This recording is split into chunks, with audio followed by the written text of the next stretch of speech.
Hi guys, it's Angie with Fun Endeavors Tie-Dye Lab. Today let's make an earthy geode shirt. This I think is the last one of the shirts that I didn't get the tying process on video. So we're just going to be dyeing the shirt today.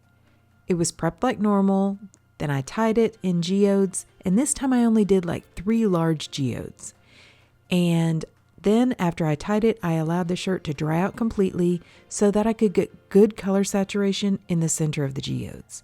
If you'd like a little more information about that, I have a blog post out on my website, and the link to my website is down below in the description for this video. I've used some silicone cake molds and made myself an ice barrier, and now I'm going to just randomly apply the dye to each of the different sections that I formed on the shirt. The colors that I'm using on this shirt are Medieval Brown and Lichen, which are both from Dye Spin, Camel and Dark Green, which are both Pro Chemical colors. Then I'm going to use Forest Green, Wet Sands, Bracken, Moose, and Ecru, which are all Dharma Trading Company colors. The Wet Sands, Bracken, and Moose are all special order colors, and you can still purchase those from Dharma Trading Company, but you have to buy them in really large quantities. Or you can go to a Facebook group called Tie-Dye Supplies Marketplace. There are people out there who purchase the large quantities of the colors and then break them down into smaller quantities. I've left a link to that Facebook group down in the description for this video. I'm using all of the colors except the ecru by just applying them to the different sections. The ecru I'm going to use on top, and I'll show you that in just a few minutes. Once I have all the sections covered with dye, I'm going to sprinkle some additional dry soda ash over the top. I'm going to add quite a bit of ice to the top of this shirt, and I want to make sure that as the ice melts and runs through the shirt, it doesn't rinse out all the soda ash that was in the shirt from the original soaking process. The dye needs the soda ash to properly bond with the shirt.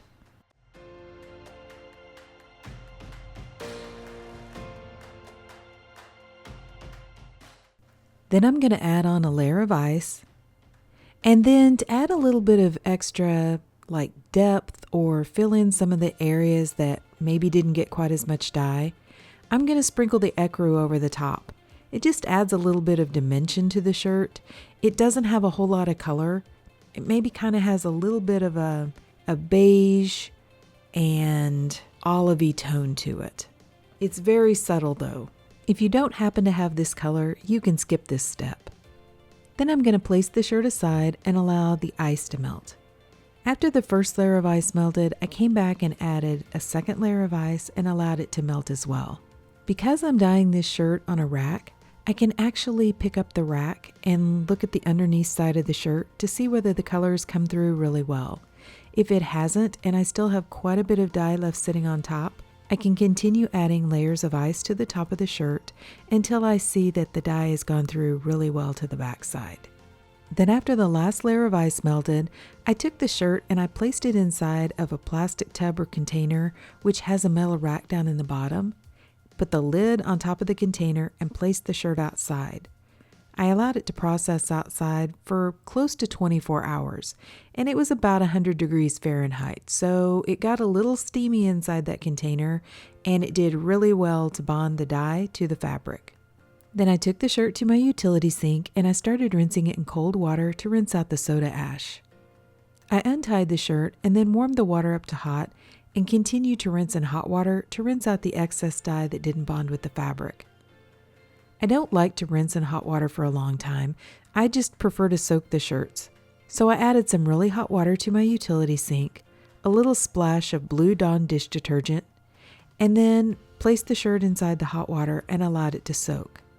When the water cooled off, I changed it out and I continued that soaking process until my water was remaining almost clear. The Blue Dawn dish detergent is pH neutral, so when I add a little bit of that to my hot water, any of the excess dye that is soaked out of the shirt is not going to rebond someplace else on the shirt. I've already rinsed out the soda ash, which the shirt needs to raise the pH to bond the dye with the fabric, and if there's any little bits of that kind of roaming around after I untie the shirt, The Dawn dish detergent should help to neutralize that and not promote any of the excess dye from rebonding back onto the fabric. Then I placed the shirt along with some Dharma's professional textile detergent into my washing machine, and I washed it using a hot water cycle. Okay, so the shirt's been washed, dried, and ironed, and let's see what it looks like. Okay, so what do you guys think? So I love this shirt. I think it turned out really pretty. I love the colors. I just think it looks so earthy, and I love the centers on the geodes. They just are so interesting. Overall, I just love the shirt. I don't think I've ever made a geode shirt before that just had 3 geodes on it either. You know, I do single geode designs, which I think are really cool, and then I do the multiple geodes, which I think are cool.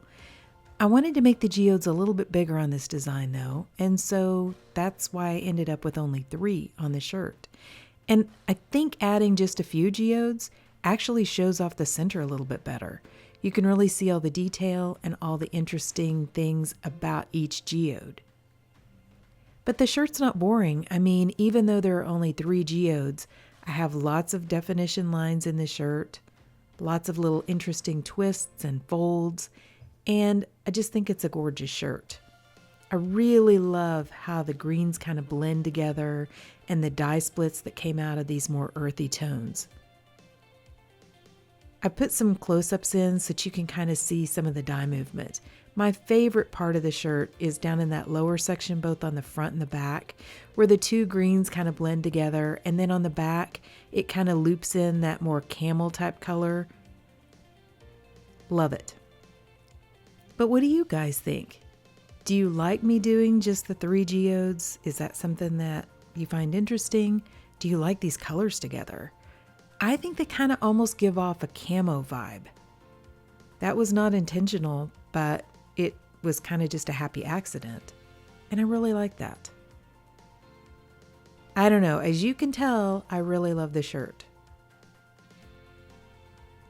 So please drop me some comments down below and let me know what you think about it. I might experiment with doing some more of these larger geodes because I think this is kind of fun. And remember how I added the ecru to the top? You can't really see that specific color just by itself on the shirt. I mean, it kind of is in the same color family with the browns that I used anyway, but it just kind of adds some extra dimension to the shirt. It fills in any of the little areas that maybe didn't have quite enough color. I just think it's fun to do with earthy geode type shirts. So if you guys have enjoyed watching me make this shirt, I sure would appreciate it if you would like the video and if you'd subscribe to my YouTube channel. If you'll hit the bell, you'll receive a notification whenever I upload a new video. Thank you all for watching, and I hope you have a great day.